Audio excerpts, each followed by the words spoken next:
This video will cover searching a case using a citation. I'm going to type in a legal citation for a case. Right now, what I am doing is I am typing in proper Blue Book citation.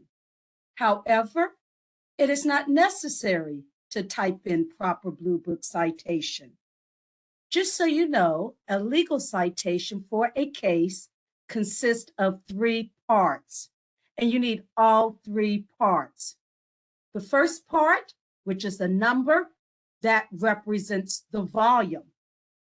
The middle part is the abbreviation for the book, and in the legal world, we call that book a reporter. Cases, decisions, opinions are published in a reporter. And the third and final part, which is also a number, is the page. So once again, you have the volume, the abbreviation for the publication, for the book, which we call a reporter, and the page. As I indicated, this is proper Blue Book citation. However, it is not necessary to type in proper Blue Book citation. So if you notice, I got rid of the spaces. The U and the S are now in lowercase. I did not put in the periods. And now I'm going to click on my search. And this is going to take us to the Miranda decision, Miranda versus Arizona.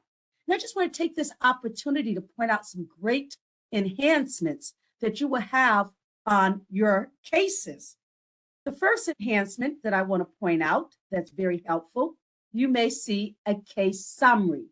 And the case summary is just that, a nice summary of the case, of the decision. You may see the procedural history, an overview of the legal facts and the legal issues, and the outcome. What was the court's decision? What was the court's holding? Also, on your cases, you're going to see headnotes. And in the legal world, headnotes for 2 primary reasons. Number 1, headnotes will allow us to quickly and easily identify the different legal topics, the different legal issues that are being addressed in that particular case. Just so you know, it is not unusual for a case, a decision, an opinion to address more than one legal topic. Now, what you have to understand about the headnotes is that they are an enhancement. They're not part of the court's actual decision, actual opinion. And in the legal world, we can only cite to the court's actual decision, actual opinion. So let's say that you like headnote number 4. All you simply have to do is click on this downward arrow, and the system will quickly and easily take you to the court's opinion where that particular legal topic, that particular legal issue is being addressed. Now, if I want to go back to my headnotes, just click on the up arrow.